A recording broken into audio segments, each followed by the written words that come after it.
So microprocessor evolution coming out of Silicon Valley, the rapid, increase in MOS technology, it was typically what happened at the time, in my view, was that the microprocessor manufacturers imitated what the big computer guys did. So what the mini computer and mainframe, that they kind of followed their lead.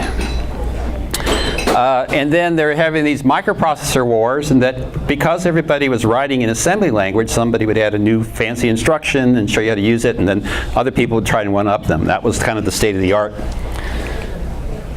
Gordon Moore, of Moore's fame, is nothing if not a visionary. He thought when they had the 8-bit 8080 at the time, he believed at Intel the next instruction set they did, they would be stuck with for the rest of their lives. That the rest of the life, as long as Intel lived, that instruction set. So his idea was to hire a bunch of PhDs in computer science, send them up to Oregon to invent the next great instruction set that was going to live forever at Intel.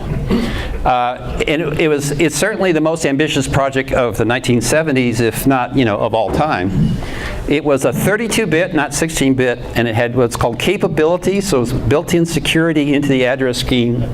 It was object-oriented. They even had their own custom operating system rather than a more esoteric programming language. So this was very ambitious, and it was going to take much longer than the time frame Intel had. And in fact, it ended up not even fitting in a single chip. It took multiple chips. The microcode was so big, and the performance suffered. So they had to go back to Gordon Moore and say, thanks for sending us up to Oregon. We really like living up here. We're not going to get this done in time for your next generation architecture. So Gordon Moore had no choice but to do an emergency project that was called the 8086. This stopgap processor, thanks to John Morton to give me the details, he said it was a 16-bit one. It had 52 weeks to do everything.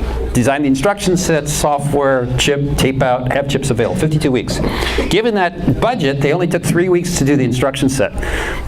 10 person weeks, but 3 weeks because the clock was ticking. And basically, they expanded the 8080 architecture to make it more 16-bit wide and some other things, but they had very little time to do that. So it came out to very little fanfare. To their great fortune, IBM was deciding to get into the personal computer market along to compete with the Apple I. They needed a microprocessor. Now, they liked the Motorola 68000. It was a more elegant instruction set, more similar to the System 360, but it wasn't available. So they picked a version of the 86 with an 8-bit bus and put it in the PC. Now at the time, they expected to sell about 250,000 PCs. That was the IBM plan. They were wrong. It sold 100 million.